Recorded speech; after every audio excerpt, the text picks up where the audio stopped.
Hi mga ka-friendship! Good morning!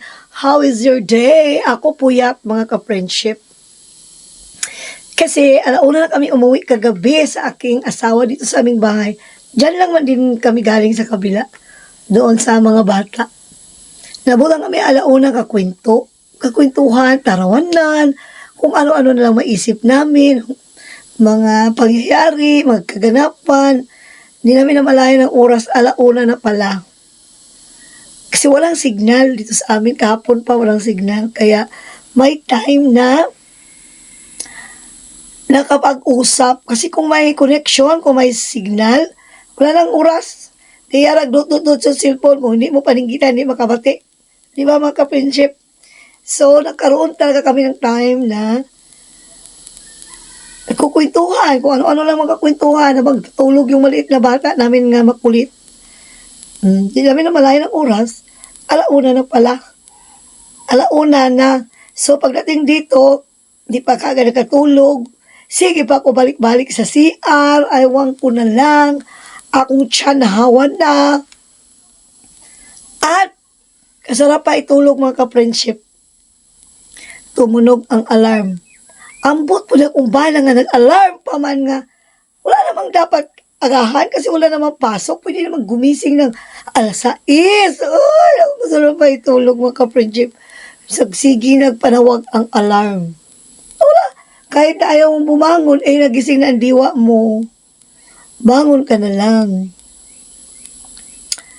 Ay, ka-friendship talaga ang buhay, no?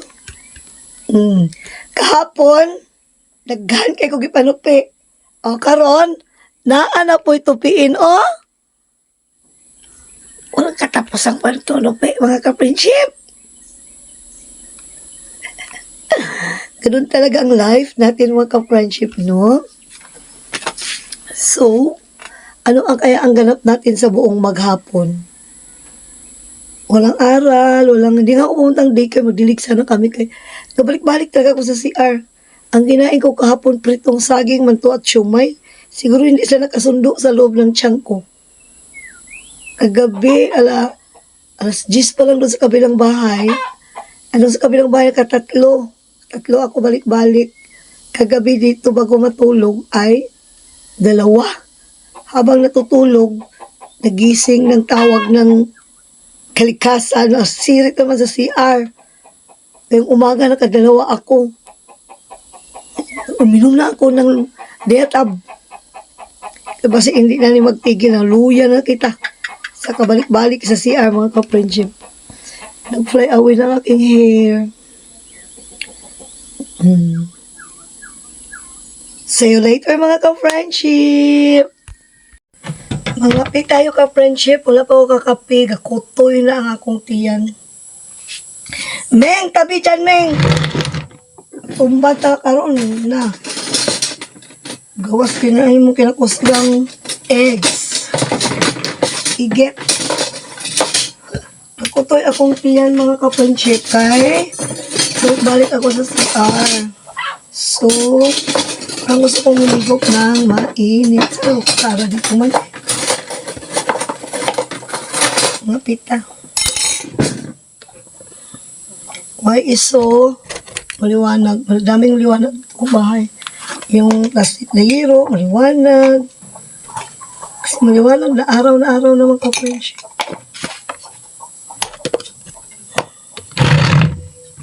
Konting sugar lang. Ay! At haluan natin ng cloves. Ang coffee natin.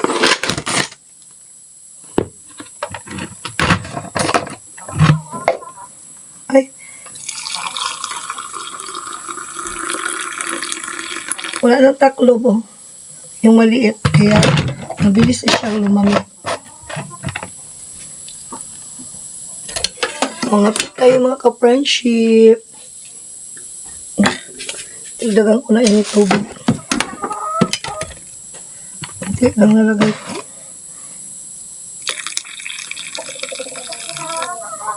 Kalagaw sa kapatid ko. Simula nung wala na akong aral, wala na akong pasok. Hindi ako nakakapunta doon. Sip some coffee. Ka-friendship. Where is the cloves? Haluan natin ng cloves ang ating kape. Init. Umpisa na ang init. So, simula na ang init sa kalibutan, mga ka-friendship. Yan.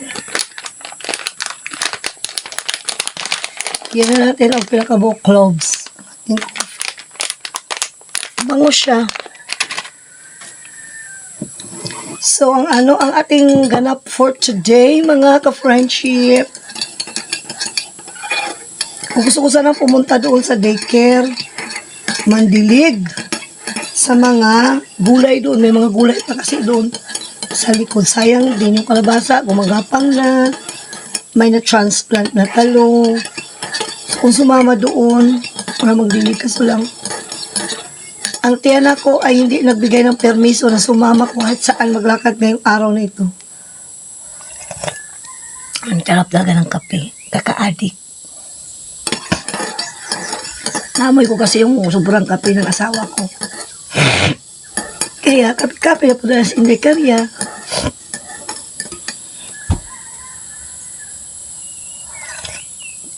Ano bang araw ngayon? Hindi ko na alam ang araw kapag walang pasok. Wala na ako ay, anniversary pala namin ng asawa ko. 24 na ngayon, di ba? Ilang years na kami ng asawa ko? 1992. 33 years in service. Shhh, may alis ka dyan. Hindi ko siya nabati kanina ay nakalimutan ko. Maga pa rin siya pumuntang daycare center para magdilig. At pinakuha ko ng floor mat doon sa aming barangay treasurer.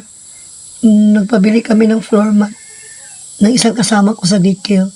Pang ready namin sa next pasukan kasi nagupak-gupak na talaga yung floor mat namin. Nag-ready na ako magka-friendship ng mga forms for enrollment. Pero ayoko na mag-enroll ng madami. Hirap sa mga paperworks. Yung ECCD checklist, yung 7 domains nila, development checklist nila, isa-isahin mo talaga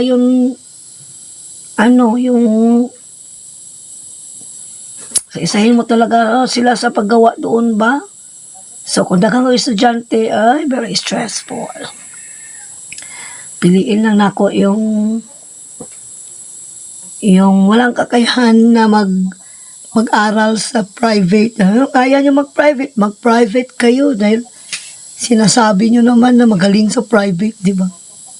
Pero ako talaga mga ka-friendship, natuwa talaga ako na umattend ako ng recognition ng elementary, grade 1, na grade 2 na yung iba. Uy, narinig ko yung pangalan ng mga batang daycare with honor, with high honor. Ay, nakaka-proud din na ikaw ma'am ng daycare. Narinig mo yung mga estudyante mo. Kasi siyempre dito sinasabihan man na ang mga nanay na huwag magpa-enroll sa daycare, di wala daw natutunan. Nakaka-proud talaga. Ang dami kong narinig. Hindi ko lang narinig ang kinder kasi hindi ako naka-attend ng graduation ng kinder. Dahil, ano ba yan? Graduation yata, di yun ng grade 12 o whatever ba? Ano ba to? Basta hindi ko alam kung yung mga saligando ko sa daycare nung last year ay namayagpag pagdating sa kinder. Hindi rin naman pahuhuli kasi alam mo, mapa-daycare man yan o mapa-private, kung ang bata ay may angking talino, lulutang yan, lalabas yan, mai-enhance yan, wala kay sa akin. Sa daycare, isa sa mga objectives ay yung socialization, yung makasanayan ng bata na hindi lang siya ang bata sa buong mundo, na hindi lang siya ang pansinin, na hindi lang siya ang dapat na unawain. Yan ang bata sa daycare. Hi ka-friendship, mamahaw ta. Apa bang be? Ha? mag-uwi na dyan to eh. 12 pa ito mag-uwi. Sudan pala dyan. O, isda. Gutom na ko eh. Ano yung dala mo? Kumbit. Ah, kumbit.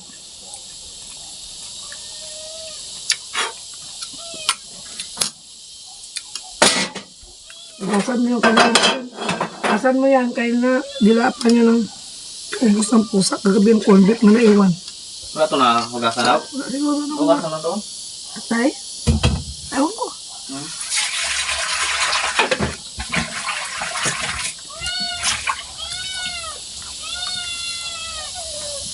Si Miming nakaamoy ng isda, kaya ang ingay-ingay. Mahilig na ba nila ng cup? Yung itim, ang grabe. Wala na siguro yung gasol. Hindi ko pala hindi yan. Kabila ka mag-anot, ang gawin mo kanin dyan.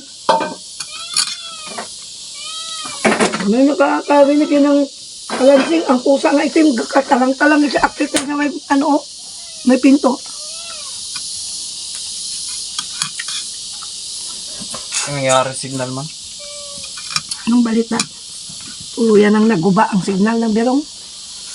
Nakalaan. Wala lang.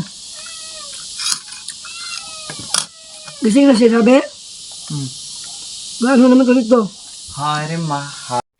Hello mga ka-friendship! Magandang hapon. And for today's video ay magpunta akong barangay hall kasi may paperman akong documents para sa aking mga reports. Kailangan papermahan kay CAP or any barangay officials. Ang ulan andyan na. The ulan is there mga ka-friendship.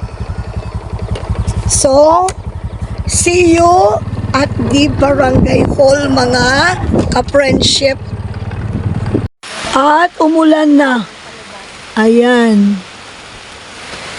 Sakit sa ilong ang singaw ng lupa.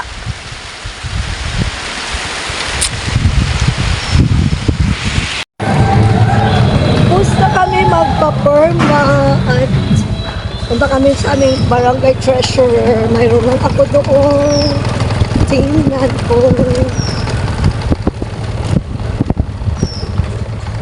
Tingnan lang.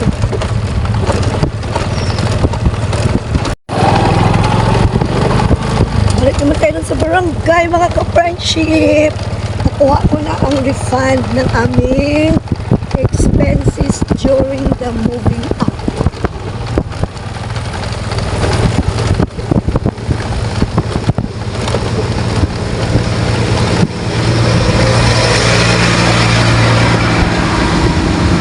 Bagong gasolinahan. Yan ang aming health center. Ano yan? Ang may kapanitsa.